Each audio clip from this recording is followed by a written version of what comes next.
활성산소는 사실 모든 질병의 원인으로 계속 밝혀지고 있는데, 우리가 꼭 필요한 3대 영양소, 탄수화물, 단백질, 지방 이렇게 알고 있잖아요. 이 탄수화물, 단백질, 지방 모든 영양소들을 다 변형시킵니다.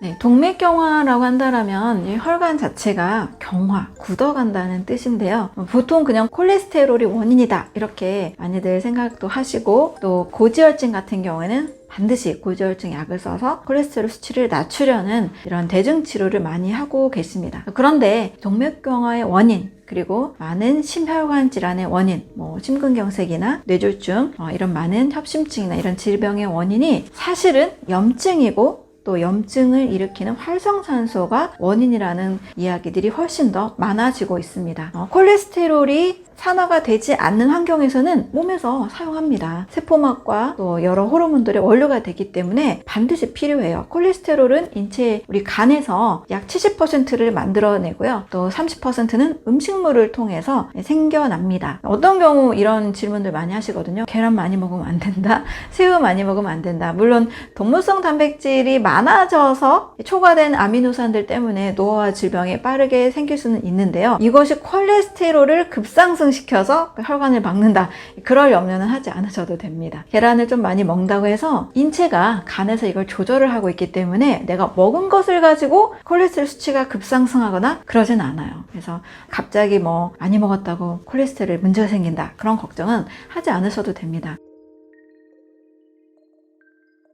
자, 문제는 산화된 콜레스테롤입니다. 몸은 항상 산화가 문제가 된다 그랬죠. 산화된 콜레스테롤이 혈관벽에 쌓일 때 우리 몸은 어떻게든 혈액순환을 해내려고 하잖아요. 혈관에 있는 것들을 제거하려고 합니다. 염증 면역세포들이 혈관에 쌓인 콜레스테롤을 포식작용을 해서 혈관 안쪽으로 자꾸자꾸 쌓게 합니다. 그래서 혈관이 점점 비유가 되는 거죠. 혈관이 아주 굉장히 흐름이 좋고 또 혈관 운동이 잘 돼야 혈액순환이 잘 될 텐데, 점점 혈관벽이 두꺼워지면서 혈관 내경은 좁아지게 됩니다. 그럼 피가 통과하는 속도도 느려지니까 혈압이, 심장이 더 펌프질을 해서 혈압이 올라가는 고혈압도 생길 수 있는 거고요. 또 혈관 자체가 문제가 생기기 때문에 계속 두꺼워지면서 딱딱하게 굳는 경화 증상도 일어나게 됩니다. 호모시스테인 요증이라는 것이 발견이 된 적이 있습니다. 불과 10대 어린이인데도 동맥경화가 생긴 거예요. 보통 동맥경화 하면은 나이 좀 지긋한 분들이 좀 노화의 결과 생기는 걸로 우리가 알고 있었는데요. 왜 어린아이인데도 혈관이 그렇게 동맥경화가 됐을까? 동맥경화의 또 하나의 원인은 바로 호모시스테인입니다. 호모시스테인이라는 것은 우리 몸에 필요한 메티오닌이라는 단백질이 대사하는 과정 중에 생긴 대사 산물이에요. 그래서 호모시스테인은 대사물의 결과 생길 수 있지만 다시 메티오닌이나 시스테인이라는 단백질로 전환이 돼서 몸에 축적되지 않는 것이 정상입니다. 그런데 우리 몸에 꼭 필요한 영양소, 엽산이나 비타민 B6나 비타민 B12 같은 영양소가 결핍된 환경에서는 이 호모시스테인이 메티오닌이나 시스테인으로 전환이 안 되고 몸에 쌓여버립니다. 바로 이것이 동맥경화의 원인으로 밝혀지기도 했습니다.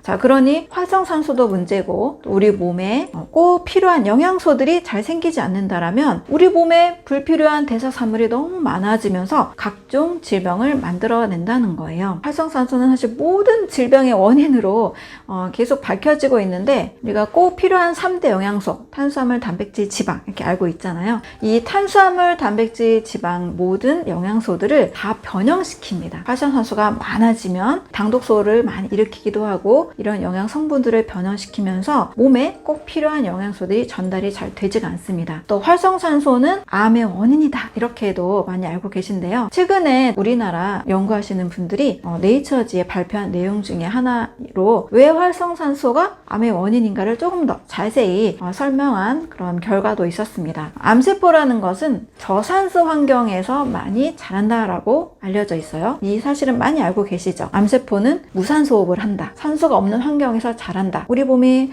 어떻게든 이 산소와 영양소가 필요한데 독소가 많아서 산소가 공급되지 않는 이 환경에서 내 몸을 살아내기 위해서 지켜주는 그런 치유 시스템이다. 이렇게까지도 이야기를 하기도 하는데요. 몸이 이 저산소 환경에서 암세포가 계속 증식하는 데 있어서 필요한 여러 물질들이 있겠죠. 그런데 이 증식하지 않도록 막는 물질들이 있는데 이 활동을 또 활성산소가 차단한다는 겁니다. 결과적으로는 암세포가 계속 증식하게 만드는 환경을 활성산소가 제공해 준다는 거예요. 그래서 활성산소로 인해서 암세포가 더 무럭무럭 자랄 수밖에 없는 환경이 된다는 겁니다.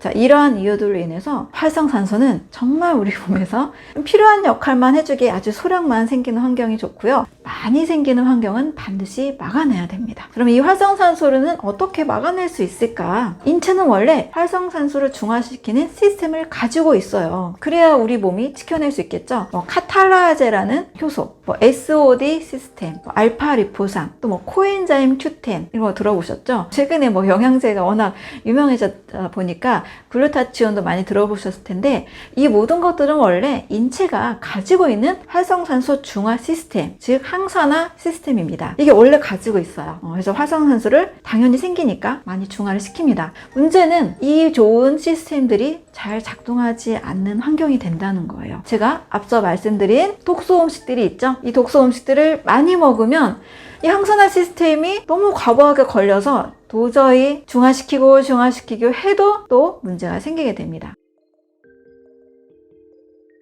자, 그리고 이 항산화 시스템에 반드시 도움이 되는 음식을 먹어야 되는데 좋은 음식들은 우리가 사실 즐겨 먹지 않으시는 과일, 채소류, 견과류, 콩류, 씨앗류 이런 음식들에 많이 들어 있습니다. 활성산소를 크게 중화시키는 유명한 성분들로는 비타민 A, C예요. 전 에이스다 이렇게 말씀드리는데 비타민 A, 비타민 C, 비타민 E 각각 세포막과 세포 안에서 활성산소들을 중화시켜줍니다. 또 비타민 A, C, E 같은 경우는 아까 말씀드린 글루타치온이나 SOD, 카탈라제 이런 시스템들을 굉장히 많이 도와줍니다. 또 면역 미네랄이라고 알려져 있는 셀렌, 아연, 망간, 붕소, 구리 이런 많은 미네랄들이 있죠. 이런 미네랄들도 우리 몸의 항산화 시스템에 도움을 주는 성분들이에요. 그런데 이런 음식들이 어디에 들어있느냐? 여러분 가공식품에 들어있을까요? 고기, 우유에 많이 들어있을까요? 쌀에 많이 들어있을까요? 그래서 사실 주로 잘 챙겨 먹는 편인 밥, 빵, 고기,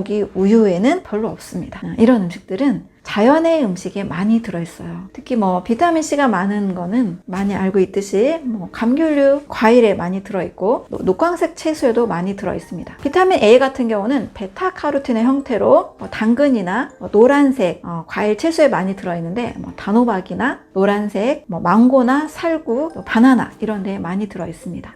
비타민 E 같은 경우는 지용성이죠. 아보카도 같은 과일, 또 올리브 오일이나 견과류, 기름이 들어있는 자연의 음식을 생각하시면 돼요. 이런 데에 많이 들어있습니다. 그래서 저 같은 경우는 과일과 또 견과류를 하루에 반드시 챙겨 먹으려고 노력을 하는 편이고 식간에 약간 배고플 때 있잖아요. 그럴 때 빵이나 과자를 예전에는 많이 선택을 했었는데 건강에 대해서 지식을 많이 쌓은 후에는 빵, 과자처럼 과일과 견과류를 이렇게 눈에 보이게 많이 둡니다. 그래서 수시로 이제 먹는 편인데요. 이런 식으로 우리가 일상의 생활을 조금만 바꿔도 내 몸에 활성산소를 중화시키는 항산화 시스템을 많이 활성화시킬 수 있어요. 그래서 항산화 그런 음식들은 과일, 채소류, 그리고 콩류, 견과류, 씨앗류에 많이 들어있다는 것을 꼭 기억하시고 일상에서 잘 실천하셨으면 좋겠습니다.